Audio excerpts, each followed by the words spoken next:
you know, at 18 years old to like step up and start actually riding big waves and sort of get myself out there and you know, and Ross Clarke-Jones kind of alludes to it in there. You know, he's like, he said something about if Kelly can, you know, basically learn how to surf big waves, then he's got a future.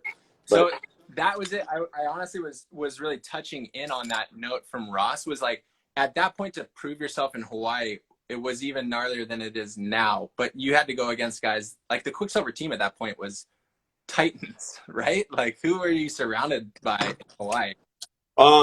Well, you know, Quicksilver made all the hui trunks, you know, so they sponsor the black shorts and. Oh wow, I didn't know that. And you know, originally before there was the hui clothing, you know, and so you know, Quicksilver was really just like implanted on the North Shore with Mickey Nielsen and Marvin Foster and Eddie and you know, you just go on and on down the list. So you know, for a young kid coming from the mainland to the North Shore, it was the best sponsor you could have, you know, because guys were on your team. And so essentially Marvin really looked out for me for a lot of years and just made sure I was getting a few waves and kind of doing my thing. And Perry Dane, I was hanging with Perry a lot when I was young. And, you know, Perry was on the Quick program and the Chava. And, you know, went and spent some time with Chava and Kauai, and we went to Fiji together and stuff. And it just, you know, Reno's Hayes, who's now coaching a bunch of guys. Reno's is on the team, and obviously Boothie, and you get into Tom Carroll and all the Aussies, and Ross Clark and Dave McCauley. You know, I was traveling with all those guys, and I mean, look, when I was out of a sponsor, I thought I was going to ride for Gacha, because that the winter prior to that, this was 1990. Whoa. But in 89, 90, that winter, I was hanging out at the Gacha house. I was sleeping there. I was like ready to put logos on. I had a full Gacha wardrobe already. And I wanted to ride for Gacha, but then they didn't offer me a very good deal when it came down to it. And it was like between Gacha and Opie. And I went on a trip down to Mexico, and my then manager said, when you get back, we'll have a deal, and you'll be set up, whatever it's going to be. And so I thought it was going to be one or the other, and I was really hoping it was going to be Gacha. I was really dreading riding for OP again. And wait, was that Surfers the movie? You have that interview in that movie. Is that around that time that? Yeah, that was around that time. Yeah, that was kind of like the Surfers the movie thing. I was 16. So there was I was already kind of hanging out around the Gacha crew at the off the wall houses and stuff. And then it was like a year later that it got serious. Like my OP, I signed with OP right then, but then a year later it was only a 1-year contract with OP and Rip Curl that I was with. Okay. So I was kind of in, which I look back on really thankfully now, because that kind of got me in there with Tom, you know, because Tom was OP. Obviously, he was Channel Island, so I was you know, Tom was always my favorite, and I really looked up to him a lot. And so you know, I became close with Al when I was 16 is when I started riding Al's boards. In fact, in Surfers the movie, that's the first set of boards I ever got from Al. Was the board I was riding in there. That's pretty sick too. In black and white, you have the heavy heat and Lacanau with Tommy. And he's yeah, it's cool. Like, I don't know, man. There's so many synchronicities that have happened throughout my life, and I look back on it sometimes and just can't believe all of them. But that was kind of one of them, you know, because a year before that, I had never been to France. I was riding for OP. I was with staying with Tom and Marie. Leanne was 6 months old. She'd just been born, and Tom was like a little worried about having someone stay at the house with him. So he actually put me in a hotel for a couple days near them. And then it was, what a great time though. Funny though, I spent like 2 weeks in France with Tom, and that was 89 in August, I think. And I think I only surfed with him maybe 3 or 4 times in the 2 weeks I was there, because he put me on baby duty. So I would be, he'd be either in the studio or going surfing, and he asked me to babysit if Marie was doing something. And then, you know, so he might go surf and I would babysit, and then he'd come back and I'd go surf, and we're kind of doing shifts. Is Tom, is he one of the guys that kind of got you into music, or I'm just thinking correlating? It influenced me for sure. I was like interested because Tom played, but I didn't really learn to play with Tom at all. A very little bit. When I first started playing guitar, I was like 18. Like at that time at Tom's house, I didn't even play anything at all yet. And then about a year later, I started playing, and I was in Hawaii in the winter, and Jack and I were trying to write some songs at my house, and Tom came over. What's that? You say Jack Johnson at that point? Yeah, Jack. Yeah. Jack and I kind of learned how to play together, and then we actually wrote a few songs together. And then cuts. Yeah, in fact, Jack brought one up the other day. I was at his house, and he goes, hey, you know, he goes, remember that one song, Try to Escape the Bedlam? He's like, that harmony always comes into my head. He goes, I always think of that, the melody of that song. And it's like one of the first songs we did. We made like 2 or 3 songs together and recorded them on a 4-track. Totally send it right now, make an album. I heard that Thicker Than Water, who was Taylor Steele was saying, Thicker Than Water, Chris Moy had to convince Jack Johnson to use those songs in it because he was like a little not embarrassed, but like kind of didn't know if it was good enough or something. Like, what? This guy's voice is complete honey. No, but Jack's songs weren't in Thicker Than Water, were they? Or were they? Was it Thicker Than Water, or was it in September Sessions? So he said Thicker Than Water was pivotal in that moment because it's the first time Jack's songs were used. I think Jack is on the title of September Sessions as like the producer or something, or different, but he said that was the first time he'd heard his songs in a movie. Could be wrong. I don't know. So there's a piece in there that cuts from being with Conan in downtown New York. They're in Manhattan on the streets, and then they're all of a sudden, I think, in Ireland. And there's this black guy playing guitar in the streets, and he's singing, I got dreams to remember. And then Jack went home, and he grabbed his guitar, and he decided to try and play something to match that, to fit that soundtrack. So if you go back and look at that section, Jack had this guitar, one of the tuning pegs wouldn't move, so he had to tune everything around that note. And it was exactly fit to that guy's voice. Dude, this is sick. That's the kind of stuff I want to do. I'm going to go back and I'm going to watch that. Yeah. So that section, find that section where the guy's singing, then it goes into guitar playing, and it's Jack because he just dubbed over it. So it was exactly in tune with that guy's voice. Give us something deeper like that on Black and White. I mean, so many people, Kelly, like it's literally one of the most impactful movies.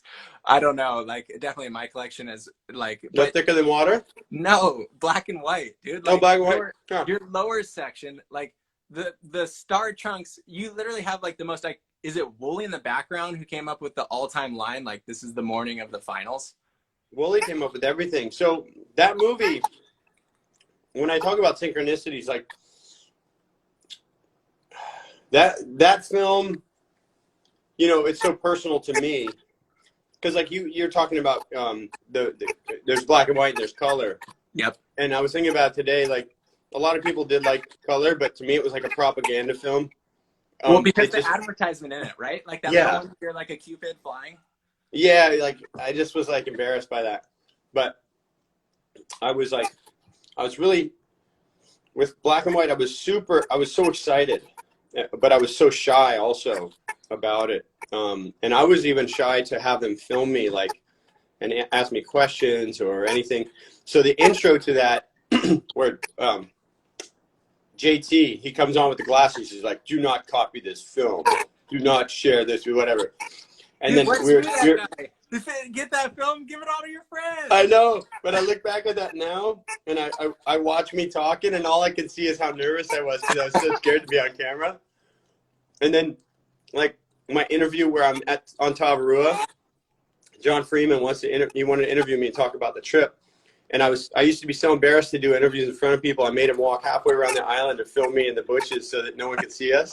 Because I was so nervous, and I almost like wanted him to turn the camera on and leave because I used to just get so like nervous in front of the camera. And you know, I realized it was going to be like a kind of a big film for our world, right? So I was really scared about it just not being good. I just love how you're literally sleeping in a sleeping bag at whoever's house before lowers.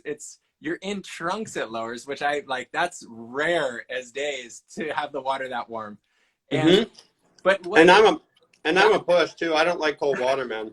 But what about that? Because you've won, I think, the most out of anybody at lowers. But what about that victory makes it beyond iconic? Is it in that movie, or was it the surf about at that time? This goes back into like those synchronicities for me, because like that was my first win as a pro. I'd won a couple of pro events as a kid.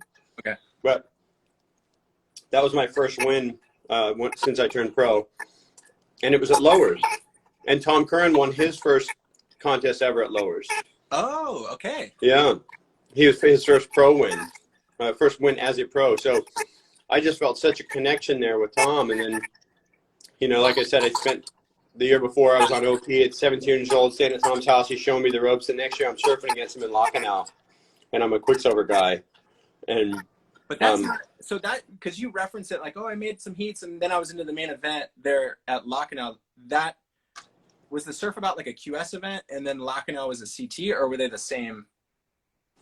Lacanau was a CT. The Trestles was a PSAA.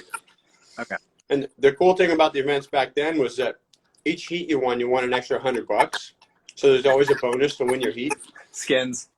So if you look at my check, I surfed 7 rounds, and I won 6 heats.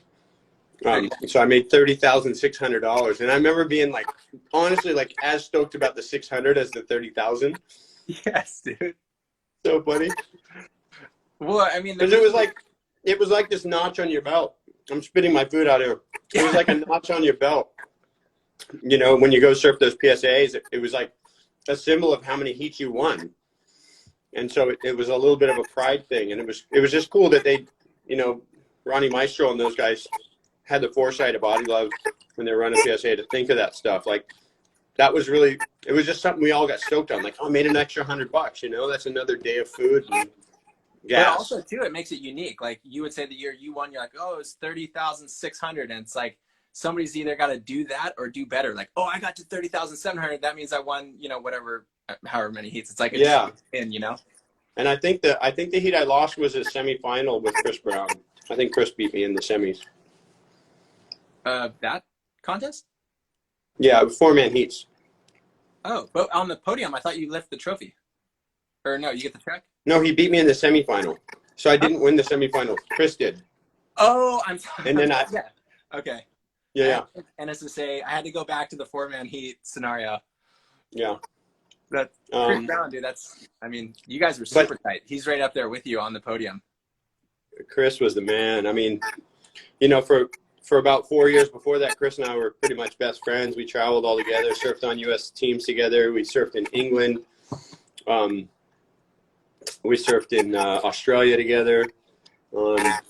We did trips to Mexico and like down to Cabo and El Natividad.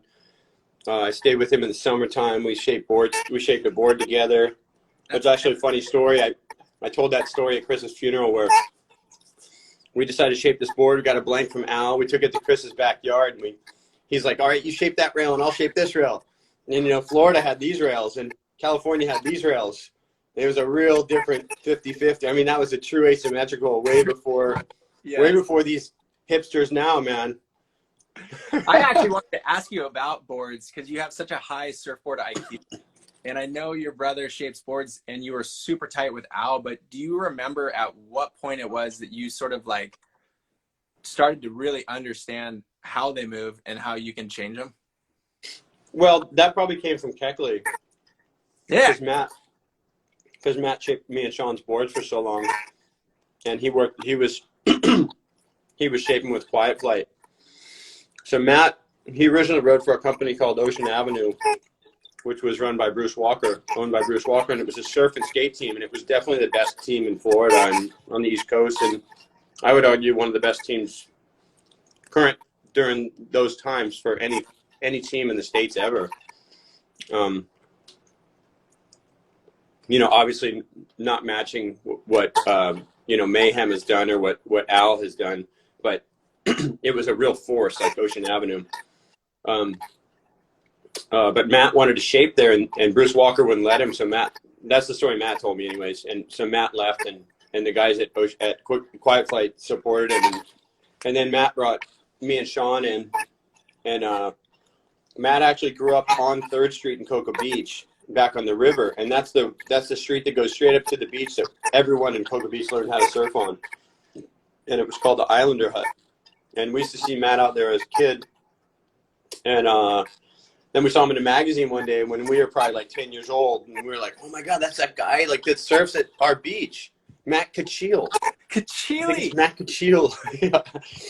And but anyways, we became really good friends with Matt, and we rode for Sundeck and Matt Keckley surfboards, and Matt shaped our boards. So, you know, that's really how Sean and I got probably our first look at board shaping, because we'd go in with Matt and he would just show how he does it. And then when I was about, I don't know, 14, 13 maybe, I shaped a board with some friends, because my best buddy at home didn't surf, and he had a boat, and we used to go hydro slide behind his boat, you know, like the knee board. Yeah. And so we actually shaped a hydro slide, is what we called it. And dude, bring that thing back. Let's try. I wonder if it's in his mom's garage somewhere. I wish we called it the J-Tech, because it was 4 of us that liked to go, and it was the other 3 guys were John, Tom, and Eric, and I was Kelly, so J-Tech. J-Tech, dude, that's 4. Hey, I was curious because I mean we talked with Reynolds about his contribution at lowers with the dumpster diver, but I believe it was that same year where you started pushing boards real short and competing on them. Was it the Wizard Sleeve or something? But you've always been in that realm of pushing equipment in heats. Is it just for you? Is it just fun? Yeah, it's fun. And I think I had so much time on just the standard traditional equipment that I just inevitably, you know, I would use the verb suffered from like just being a little bit bored with the same feeling over and over. Whereas like you get a good board that's just like a standard thruster and it feels great. And if you come back to that after riding something that you're trying to experiment with for a long time, it feels amazing. But you end up drawing the same lines and looking at the wave the same way. So I think, I feel like maybe that's what happened with Curran for a lot of time, because he's been riding such out there equipment, you know, like, yeah. Obviously I've taken some liberties with short boards and 4-fins and wide point forward short boards and things like that. And occasionally it pays off, you know, like, I mean, I made that board we called the Deep 6. It was a 510, but it rode, you know, it was designed to ride like a 7.0. That was huge. And I won the Pipe Masters on it. So, you know, once in a while you find gold. Yeah. But what do you think though, like looking at where the areas that could use that sort of mentality and improvement, let's say airs, let's say big waves, let's say tubes, like where do you think is the most that you could contribute with a new format or surfboard? I mean, you guys must be talking about it with the surfboard company. Like, is it big wave stuff, or do you think there can get more rotation out of a surfboard? Well, if you're thinking in terms of like your company trying to sell boards, you're not going to be making big wave boards. Like no one buys big wave. You got maybe not as a company, maybe not, because that is true. Like then you're dealing with like a whole nother thing. But for you personally, like where do you think you could improve in area? I never am thinking about designing really for anyone else. Like I'm not thinking like make this and someone will like this board. You know, for me it's like I just follow what I like, and then can that fit into a product or whatever. But I really think every single person on the East Coast and a lot of people on the West Coast should be on twin fins. At least have one in their quiver, because they're so much faster through flat sections and they're so much more maneuverable. And they teach your feet those little subtle motor skills, and you know they're really sensitive. at the same time, you can hold a long turn on them. So I don't know. I feel like we've all gone down this rabbit hole of thrusters with a lot of rocker, and you know. I mean, that's a Aquila you were riding in Japan, right? That thing looked phenomenal. Yeah, I was riding an Aquila. The waves were tiny, and I was having a blast. I loved it. That looks so and good. Here's another, there's a misconception by people. I think the average person thinks that, the bigger the wave, the more fin you need, and it's like the exact opposite. And it's so evident in small waves. When you're at a tiny wave, you need a lot of fin because there's nothing to create lift and push against. That's why twin fins are so big. But, I remember, I know a few pros who've talked about going on a trip with fewer boards but taking big fins for big waves, and it doesn't make sense. You need a small fin. Fighter jet doesn't have a big Boeing wing on it.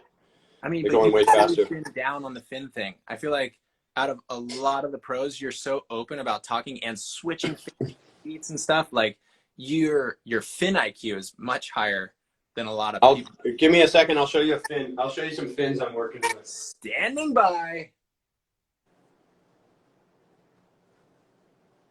I mean, so far, you gotta be like fired up. Yeah, because fin thing, it's definitely a vortex hole for me. I just end up one fin and pick up the boards. So, yeah, that's my standard fin template, right? Like this is a K3, which I rode forever. Yes. And then this is what I've been riding lately. And wait, is this back fins? That's front fin. Oh, okay. What? Right. So I've been riding this. So you can see the length and the difference in the template there. It's like night and day. What are you pairing that with? What's the trailer? I'm going quads. I'm going 5 fins actually. I've been riding 5 fins, and it's blowing my mind. So. Dang, dude. And I've been riding it in small waves. Like a lot of times I think like the 5 fins are good in barrels and they're not as sharp like in the pocket and stuff, but I got this combo right now that feels pretty insane, so I'm just kind of working it out. That is, standing by on that, but that fin had a lot of rake on it. That's incredible. I'm trying to rake, and it flexes a whole lot too. Like the tip of these things, I don't know, you can even see that, but. Is that good? That's above my head already. Well, the base to about here is really stiff. And then this is all like, it's almost like it's taking the shape of the face or the curve you're riding on.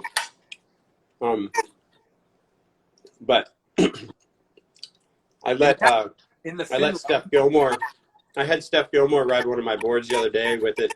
So I have this like really out there board design, not really out there, but if I told you it on paper, like just the numbers, it would sound like it makes no sense.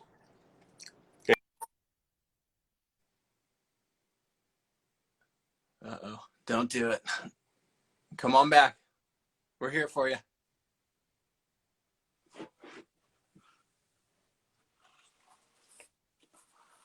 Oh my gosh. Come on back, Kelly. Are you there? Oh gosh. What is over there? I went down the other day and had Steph Gilmore rode one of my boards. And then she got back on hers and didn't like hers. That's a good thing though, I guess. You're open. Yeah. It's just, I don't know. I think there's always,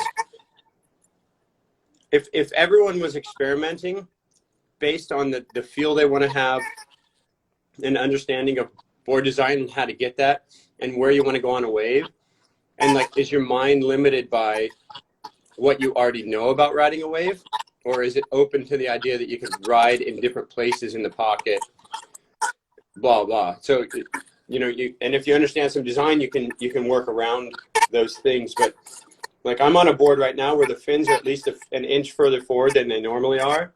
It's got an extended tail behind the fins. The board's only like 5'8", and it's under 18 inches wide, and it's almost 2.5 inches thick. Like, it doesn't really make sense. It's got a super boxy rail, and the number of people this week that have been like, that board looks insane. What is that? Like under my feet, meaning like the lines it draws. Yeah. And it's like, to me, it's such positive feedback, because had the tour started right now, I probably wouldn't be on this board. So it's just giving me time to really experiment and look at some other areas. With everything that you've developed and kind of experimented on since the point of these movies, would you ever just grab yourself a 6'3" bladed out elf shoe rockered out, like two and like an 1/8 thick, just hair rail, carbon strip surfboard again? Is that ever going to get back into your quiver? I'll let you guess. Come on, for the people, dude. It is insane. It does look great. You know, once. Promise me one.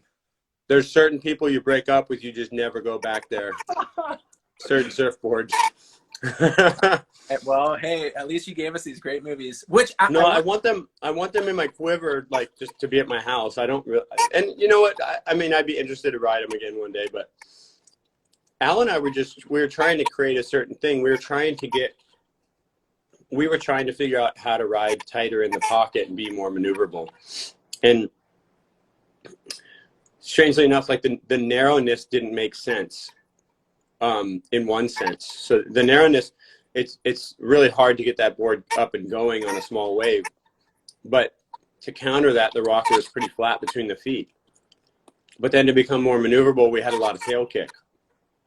And that idea really started for me when I surfed here on the Gold Coast when I was 15, and I went and surfed with Jason Buttonshaw. Remember Butto from Beyond Blazing Boards or any of those old films? Oh, okay. So you got to go and look up Jason Buttonshaw. Butto and Nicky Woods were like the best young teenagers in the world. Butto was winning pro contests at like 14 here in Australia. Okay. And like he was already beating Rabbit and stuff when he was like a little grom.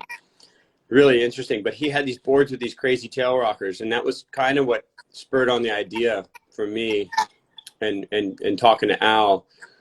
But when we narrowed the board up, what it did with that narrow, straight template was when you did get on a wave with some power in it, the thing would hold a nice line. You could really hold a nice long line.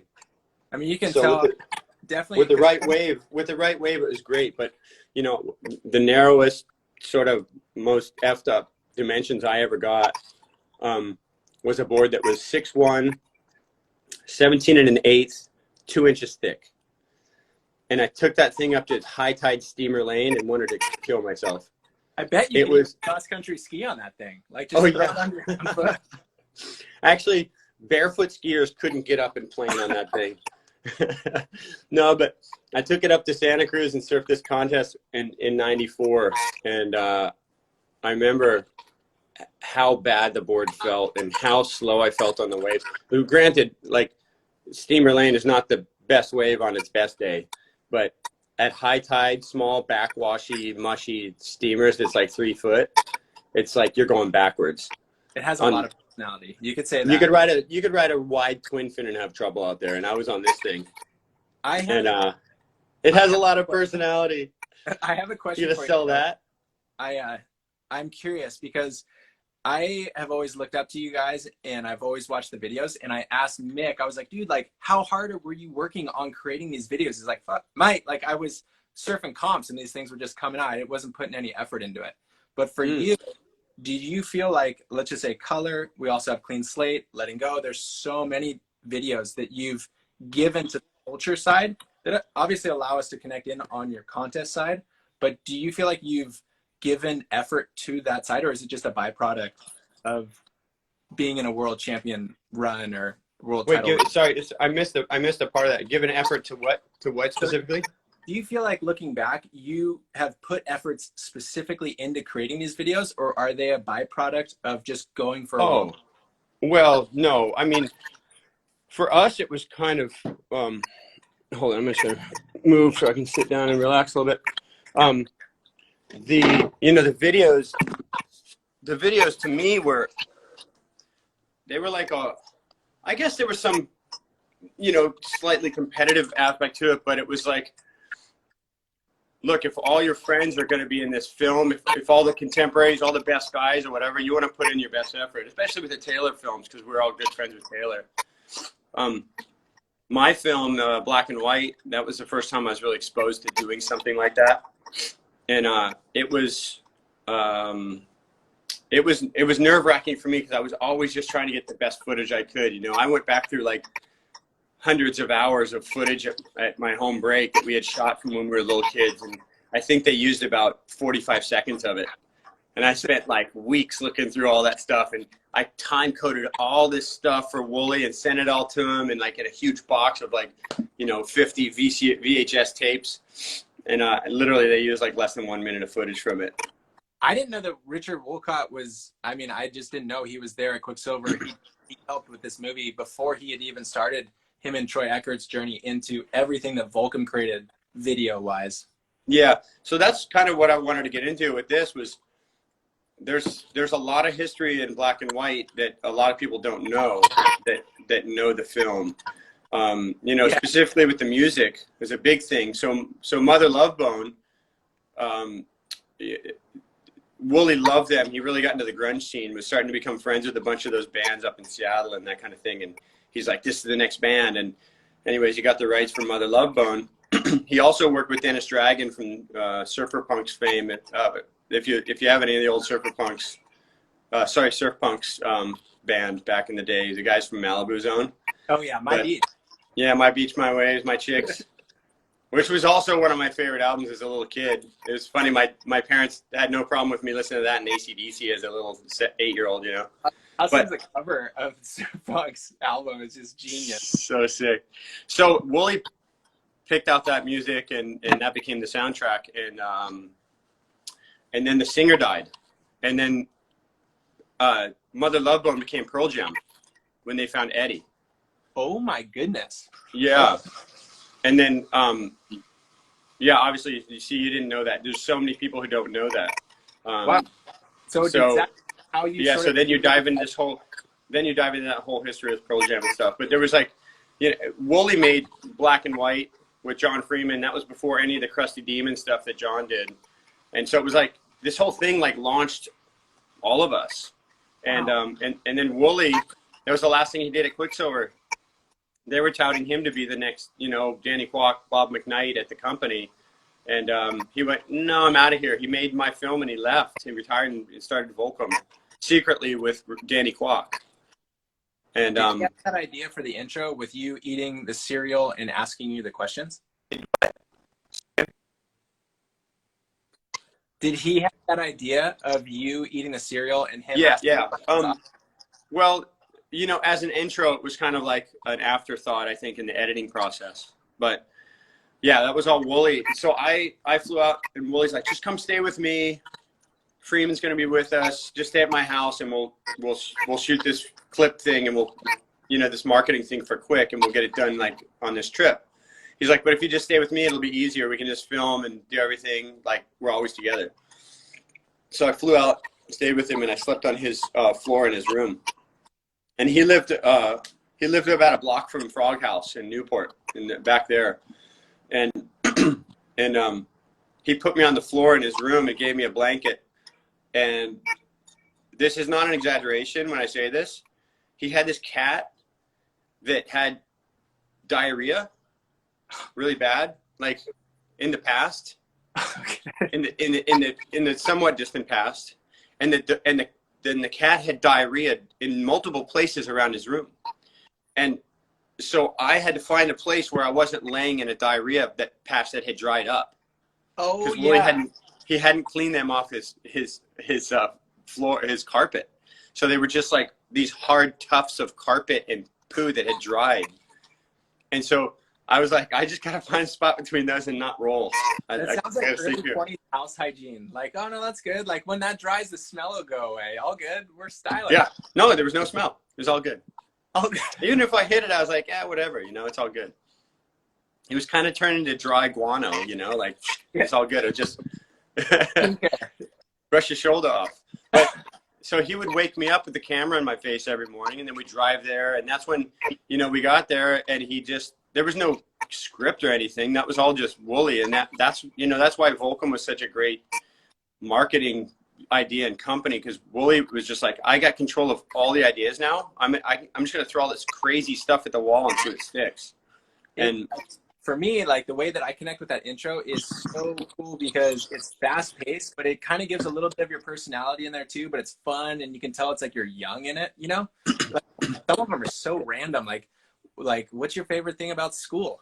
Oh, actually, my teacher hit me up on the Instagram. He's like, I loved it because he said teachers were his favorite thing about school.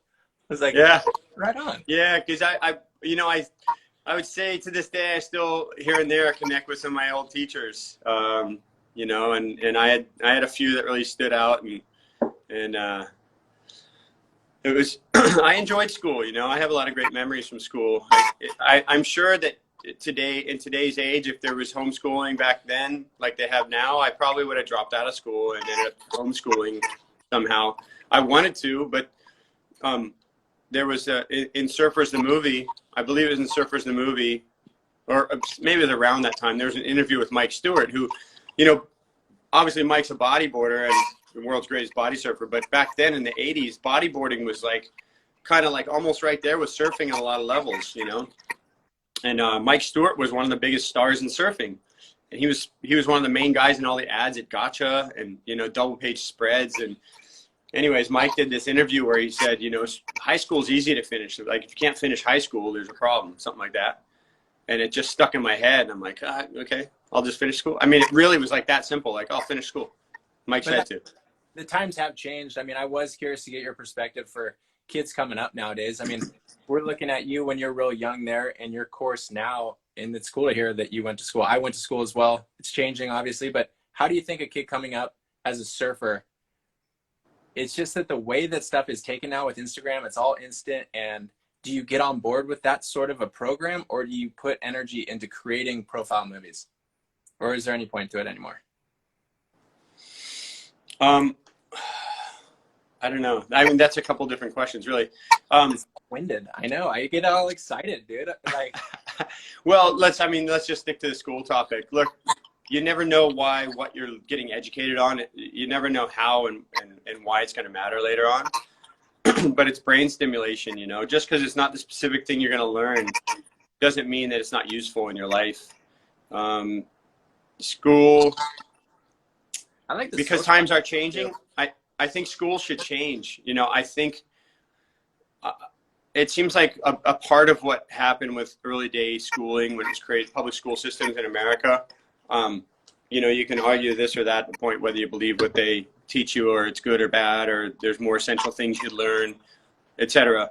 But the simple fact is it's really hard for a kid to focus for an hour and to do that 5 or 6 times a day in different classes. So I think also back in the mid-century, last century, they were trying to figure out, like, what do we do with all these kids? We need them to be somewhere babysat all day. So school became kind of long. And you know, people could go to work and not worry about their kids because they're at school all day. But I don't know that kids can focus for that much time. Like, it'd be kind of cool if there were like 20 or 30-minute classes and they were real specific, real to the point, boom, boom, boom, you got it done. And maybe, you know, teach us how to grow some food and stuff like that too. And too, maybe this is a time that could happen. I mean, we're all doing stuff like this where it is virtual. So maybe, I don't know, who knows? But I mean, to bring it into a surf perspective for you, for kids. Yeah, well, in high school, I wanted to move to Huntington Beach because they had a surf program. And so I came really close to moving out to HB when I was like 17, around that time. Because I just thought, you know, I can just surf way more. The waves aren't good in Florida, and I have to go to school all day. And I was like, I can go surf before school, during school, and after school. That's the best thing ever. We had it at San Clemente too, and it was radical. It was so fun. Yeah. Oh, yeah, you guys did have it. Yeah. You guys are ahead of the curve. You guys in Australia. Australia's there too. But now we're catching up with Australia with the board riders, because Australia's always had that. And now that's becoming a thing. And I think that's really cool for the communities of surf to be able to connect, like getting the young kids to understand. I mean, it's a kid who's 8 now seeing how gnarly Archie still is and knowing why that's really important is really special, actually, to see. Yeah. It's a tough one, man. You know, if you see some talent in your kid, or you want your kid to have a lot of talent, you want to kind of push them a little bit, it's totally understandable by parents. But, you know, you're never going to peak. If you peak before you're 18, you're done. If you're not getting better at 18, 20, even 25 years old, you're done. You don't have a career. So like, there's no rush to worry about somebody who's 12 or 14. Like, support them, let them do their thing, but it should be fun. And, you know, I was competing as much as I could at that age, but zero pressure from my parents, zero pressure. Literally, like, my mom didn't come to half the contests or more. My dad, I'm not sure if he paid attention, but was in the water half the time. He's having a beer. And I'm not saying that as a passive aggressive thing at him at all. The cool thing was that it made me strive to like want to impress him, you know, or like push harder and be better. And I just took it in a positive. And my dad cared. He took me to all my surf contests, and my mom took me to a couple, but you know, it was just like a part of our lives. It wasn't like, hey, you got to get good and have this career and make money and like start paying bills at the house. There was none of that crap. I just feel like you've tapped into something that has given you such a passion for so long. Like, that's why I just was curious thoughts, because it is really different. Like, a lot of people arc and then even it almost seems lose that pure love of surfing at some point and then transition away from it, where it almost just literally seems like yours is growing into your next steps, which I don't know what they are, but it's just like, yeah, you know what I mean? Thanks. No, that's the thing. It's got to be fresh for you, and that's a big part probably of riding different equipment and trying different fins and boards and shapers and that kind of stuff. And look, I would never be even close to where I'm at without Al. I mean, we all know that. Al changed my life on personal and professional levels. You know, he gave me my success. You know, but the idea that I'm working with a lot of different people, I'm totally free in my mind around design. I mean, I get locked into certain branches of things I want to do, and there's a certain feel I like, I guess, but you know, the freedom to go and design and ride different stuff and surf different waves, it keeps me excited. Yeah. I can't think I'll ever not be excited about going surfing.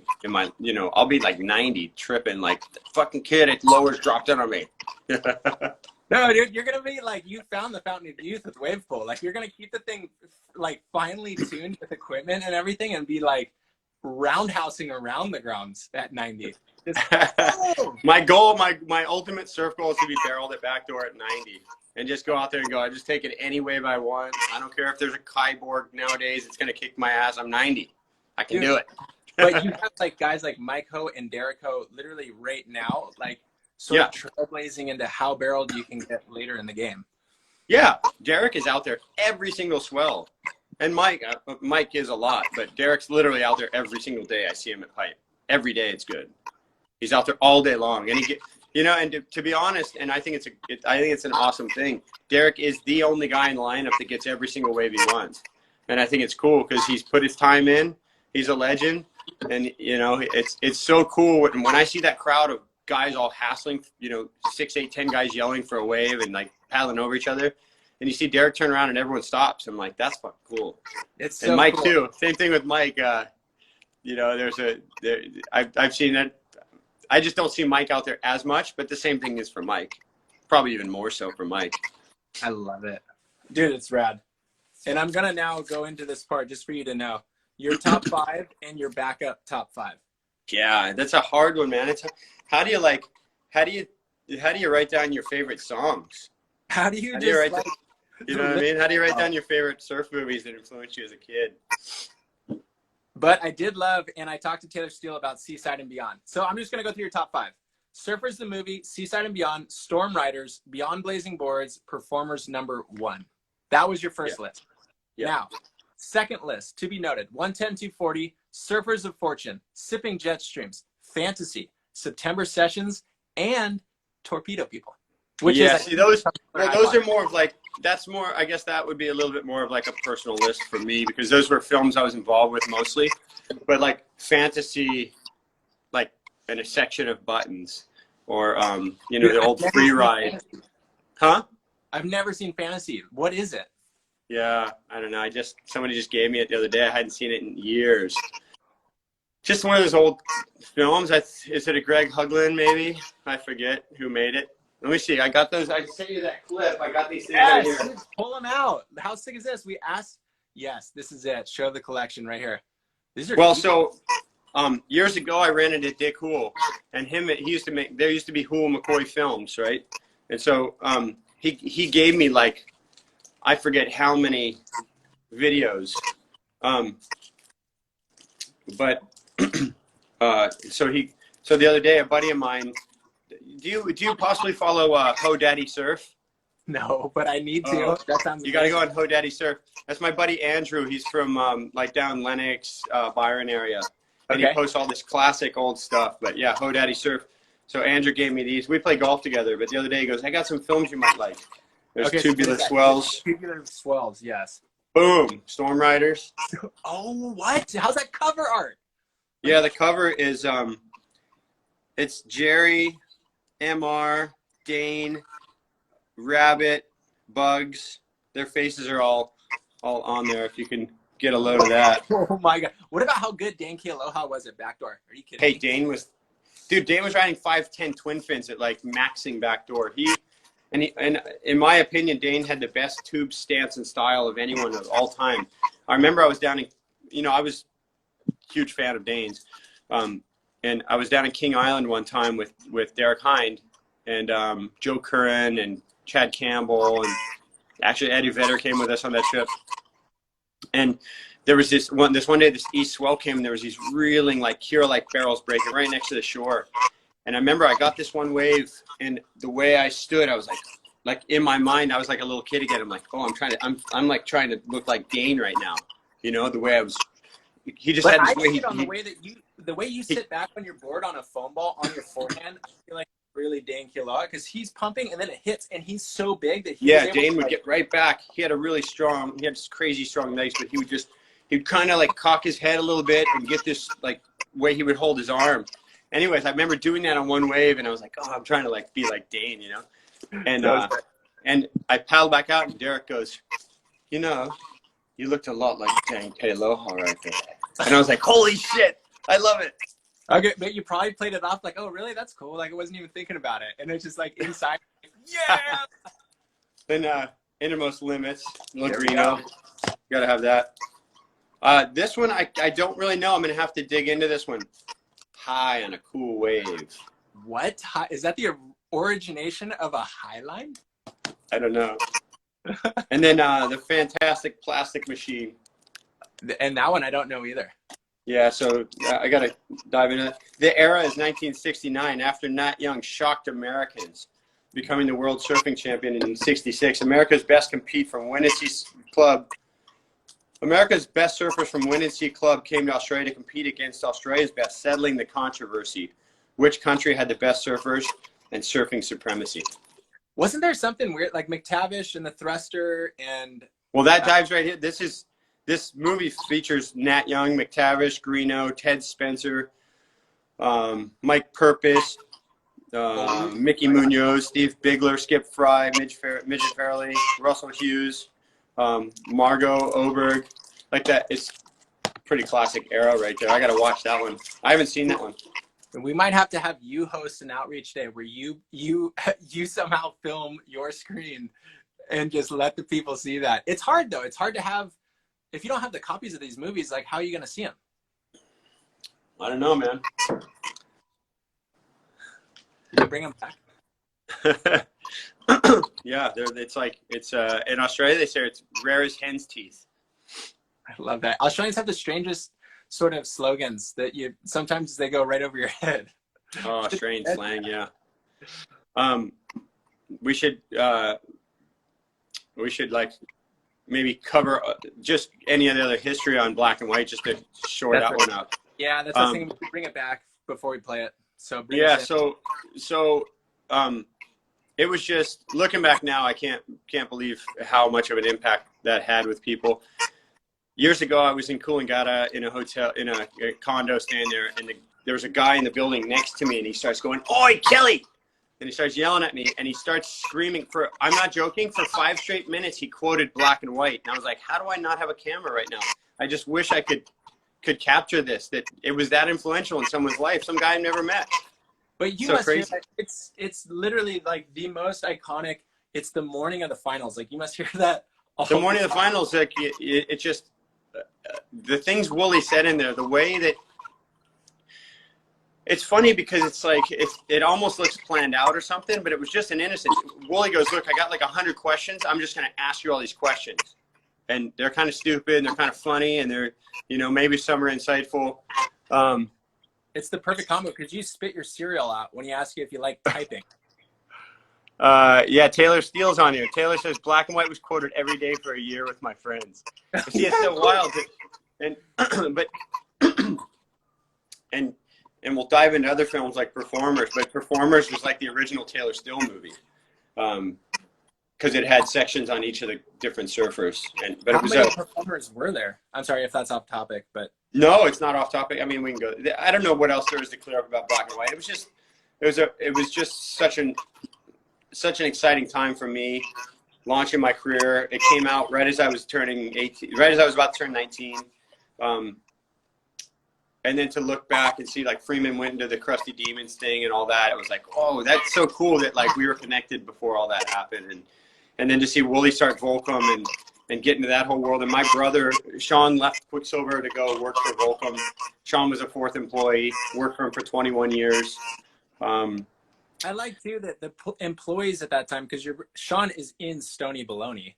He's Yeah. a part Yeah. of surf movies. Like it wasn't just like, oh, I work for the brand. It's like I embody it so hard. Like I'm doing everything with the crew, which I think is pretty cool. Yeah. It was, well, they had their own culture, Wooly's culture was surf, skate, snowboard, music. And, Quicksilver wanted to capitalize on those things, but they couldn't. They were surf. And Wooly was more than that. Wooly he was more diverse than what the Quicksilver origin was, if that makes sense. That's not a slant on Quick at all, but Quick was guys making surf trunks in the back of their house. They're in the garage and selling them out of their car. And Wooly was like, wait, I go snowboarding all the time. I hang out with all these bands. I'm into skating more than I am surfing most days. Like I go on surf trips. So it's like Volcom encompassed all that for him. And he saw, I think he saw the holes in the game at Quicksilver in his mind and thought, I'll go and start that. And I remember him telling me he was leaving Quicksilver. And I was like, what? You're going to be like high paid, like way up there. You're going to be the top guy one day. Like, what are you thinking? He's like, no, I'm going to start this thing. And, for like the first 2 years, Sean was repping him and he had this rack of clothes in the house and there were like orange cow print shorts that were passed down halfway down to your ankle, past your knee. And Sean's like, dude, I can't sell this shit. It's like, what is this crap? And it was just he was taking such a risk. It was like, in my mind, I was thinking, take all that risk with the marketing, not with the product, like just sell some clothes. But, they figured it out. It just took a little while, but he was just in this fun party zone and it was all coming out. Do you feel like for you, because you've worked with so many different people, Wooly on this one, but like, do you have somebody that you really identify with that you feel like over the course of your career, you've come back to? Obviously Taylor Steele's huge. We kind of don't, I mean, that might be the answer, but was there somebody that you felt like Filming wise? Yeah, that you aligned with really well? Yeah, I mean, probably Taylor. I think Taylor and I probably, we've worked on a diverse number of projects. It was early just like sleep in the house, let's go surf seaside and oceanside and get some clips. And then it became more of like tipping jet stream stuff, specific trips for one section. And I think we've spoken a lot about making different things that we haven't done or like ideas we have. I think ideas are easy. It's just the time that's hard to find. But I've been working with Alec Parker the last couple of years, like 3 years. And, Alec and I have a bunch of ideas. I think we're going to end up starting a YouTube channel and we've been working on a film for over a year right now, for about a year. And kind of a signature film on the tour last year. And then a lot of things you can't predict happen. And, we covered most of that. I think it's really cool because you've really brought people inside of what tour life is like. Because if you're not on the tour, it's hard to really know how deep it is. and how Yeah. deep you can hit. And it's cool. You've always done that, I feel like, which is, as a surf fan, it's like that. I mean, not only were you the greatest surfer of all time, but like for us, we could tangibly grab onto those things and be like, what? That's rad, you know?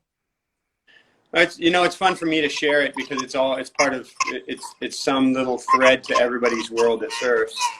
You know, we all got our own little story, and obviously the average surfer you never hear about, but you know, if you can share something that's a little more interesting than I did an air reverse this morning, Totally. you know, I think it's important to do that. Well, that's why, I mean, honestly, thank you for taking the time on this, because that's the whole goal with these, is to give the insight into where you were at these times. And for us growing up, it's hard because you've always been sort of goatliness to us, but it's like you at those times when you're young, having to like prove yourself in Hawaii or earn your stripes off the team. Like, it's just cool stories that make it for kids coming up to know that, I don't know, like it's just a coming of age tale, really. It's such a different world now. There's so many more people surfing. There's so many more guys charging. You know, pipeline's always been our epicenter, right? And luckily now we found all these other waves around the world, Choku and you know, waves like Nazare or Mulligmore or all these different things around the world. But I don't know if I'd want to be a little Grom right now, because honestly, it's like, it's super crowded. You're going to get fewer waves at backdoor and pipe than we ever did, because there's just way more of you. And but the pressure also, like when I was a kid, a big wave was like one that might close out Waimea. Now it's like, holy shit, you got to surf giant outer reefs, you got to charge jaws, you got to tow at Nazare. Like there's all these crazy things that you might have to do if you want to be a complete surfer now. Totally. And Kai Lenny's doing them all. But I mean, it is, but it is true. Like that aspect was so romantic with big waves. You always were edgy, like road mountains, like, and it was romantic, and you could kind of get into that realm because it was kind of more accessible. And now it's like, if you want to consider yourself a big wave surfer, you've probably had to take at least 10 two-wave hold downs that have been like life challenging moments to even like think like, oh yeah,